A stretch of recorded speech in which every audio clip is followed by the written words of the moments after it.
Abre aspas, soldados, o general que vos guia nunca foi vencido, nunca foi um revolucionário. Estimei a abdicação porque achei que era um bem para o Brasil, mas não concorri direta ou indiretamente para isso.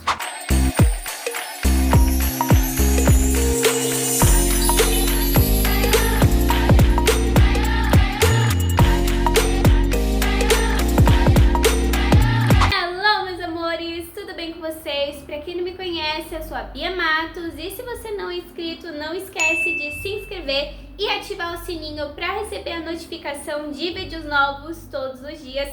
E também já deixa o seu like aqui embaixo e já comenta se você tá gostando dessa série de episódios, aquilo que a escola não ensina, relatos de história. E no episódio de hoje eu vou te contar tudo sobre as mais importantes revoltas do Brasil Império numa série de 6 episódios emocionantes, trazendo curiosidades e babados históricos sobre esse período tão marcante. E no nosso sexto e também o último, e já tá me dando muita saudade, a gente vai falar sobre Duque de Caxias, herói ou vilão? Então bora pra mais um vídeo, porque ele tá demais! Já tô com meu tablet em mãos e bora pra um breve contexto falando quem que foi Duque de Caxias. Luiz Alves de Lima e Silva, mais conhecido como Duque de Caxias, apelidado de o Pacificador ou o Marechal de Ferro, foi um militar, político e monarquista brasileiro.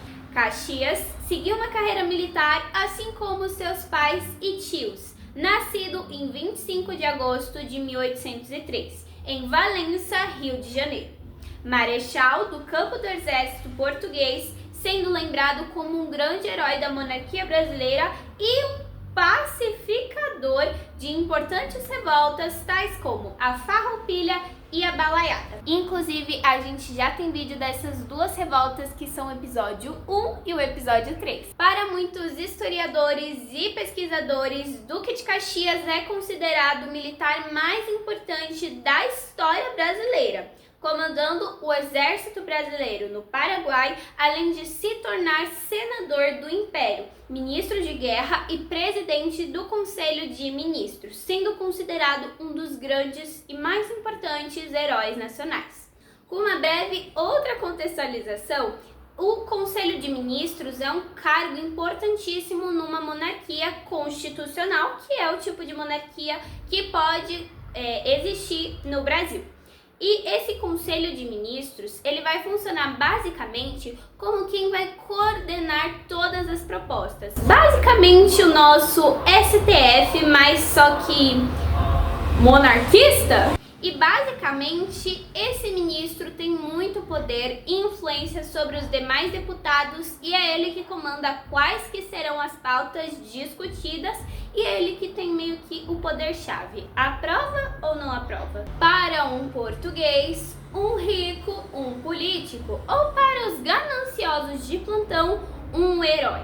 Agora, para um negro, um pardo, um pobre ferrado ou para um indígena, o seu pior pesadelo. Apesar do jeito bonito de falar, da roupa cara e ajeitadinha, a boa lábia não mostra o que está no coração.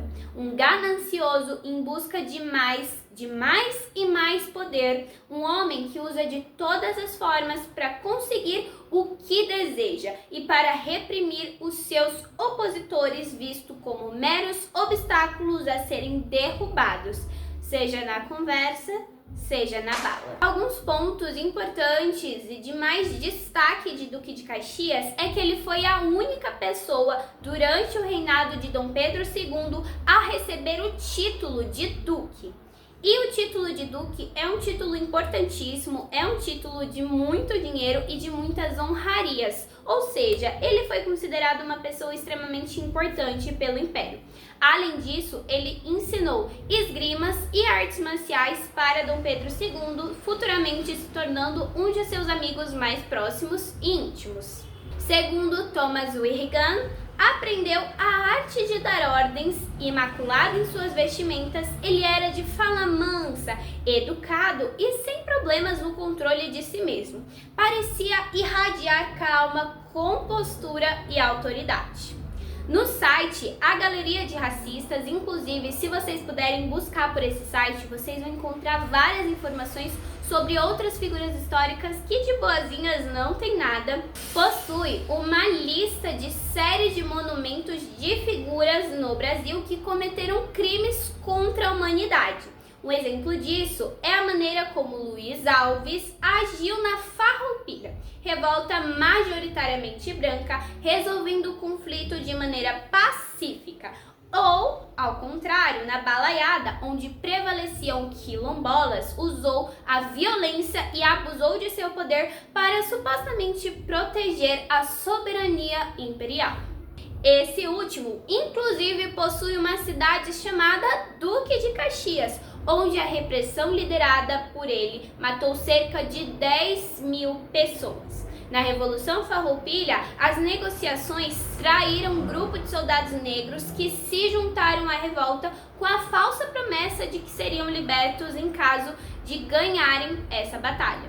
Um dos comandantes da revolta, David Canabarro, enviou cartas a Caxias com a localização dos soldados, matando cerca de 100 lanceiros negros. Alguns pontos que eu gosto de destacar sobre a personalidade dessa figura é o uso da espionagem para conseguir aquilo que ele deseja, do suborno, pagando cada vez mais pessoas, mais políticos para estar sempre no poder e no comando sobre o império, e as intrigas que ele próprio causava. Existem relatos, inclusive, que ele trocava farpas entre senadores para gerar grandes discussões e ser visto como um apaziguador dessas revoltas. Abre aspas. O Caxias foi construído em torno de uma imagem disciplinada, hierarquizada e apolítica. Apolítica significa nenhum partido ou sem alguma interferência política. Ele vai e faz simplesmente pelo bem da população maior.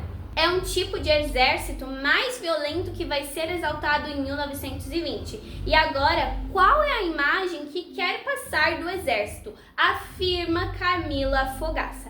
Eu amo essa fala da Camila, inclusive foi por isso que eu trouxe ela aqui. E essa frase, ela está situada num contexto de que muitas vezes, quando você se alista para o exército, a imagem de referência que eles têm de um bom soldado da pátria é o Duque de Caxias. Só que, além de abusar do poder, era um homem extremamente violento. Então, qual será a imagem que eles estão passando para o exército? De um homem de boa lábia ou de um homem que gosta de utilizar maneiras fora de ética para conseguir aquilo que ele deseja. Monumentos como Caxias emitem valores. Quer que ele continue sendo um herói, um pacificador nos termos do passado, é muito problemático. Ainda mais quando a gente tem hoje assassinatos de crianças por agentes dos estados. Eu acho que essa outra fala, ela representa muito uma situação atual. A violência sofrida por indivíduos de cor, indivíduos de raça, de etnias diferentes, é muito maior, é um índice muito maior e mais violento, inclusive tendo mais mortes quando, por exemplo, a polícia vai apreender um suposto criminoso julgando apenas pela sua cor. Então, a influência que a gente pode perceber é que o Duque de Caxias, ele não só influenciou no passado, como está influenciando no presente. Não há dúvidas que ele colocou suas habilidades de militar a serviço de um projeto ultraconservador. Como chefe militar do Partido Conservador, ele defendeu uma monarquia assentada na escravidão. Analisa a historiadora Adriana Barreto. Uma cultura militar que, infelizmente, persiste nos nossos dias atuais. A de um exército que se construiu não na defesa do inimigo estrangeiro, mas na repressão dos cidadãos brasileiros e aos outros projetos políticos do Brasil.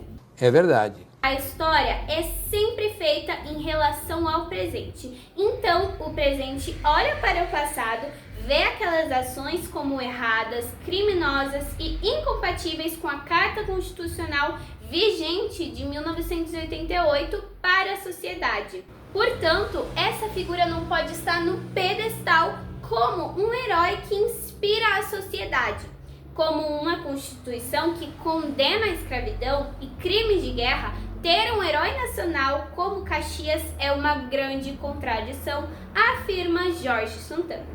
E lembrando que a fonte de todas essas citações é a Agência Brasil EBC. Só digitar no Google que você vai ter acesso a diversas produções de artigos que estão lutando contra essa falsa ideologia de que Caxias é um verdadeiro herói da pátria. Agora, falando um pouco de sua morte, ele faleceu no dia 7 de maio de 1880 em Valença, Rio de Janeiro, já muito doente, estando até mesmo em uma cadeira de rodas. Então, assim, gente, se colocarmos numa balança a visão de um político, de uma elite, de partidos aliados contra a visão da população, o Caxias foi um homem extremamente maligno, literalmente. Ele abusou muitas vezes do poder para favorecer uma elite, sendo que hoje ele é considerado um patrônomo da segurança nacional, ele é considerado um grande herói, um protetor. Gente, esse homem não fez absolutamente nada,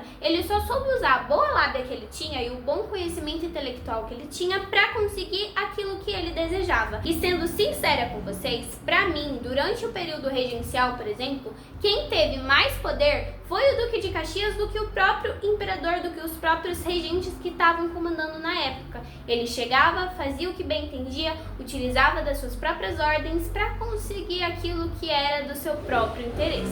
Comenta aqui embaixo se você concorda comigo ou se você acha que o Duque de Caxias é um herói ou ele é um vilão. Não esquece também de deixar seu like, um beijo e até a próxima!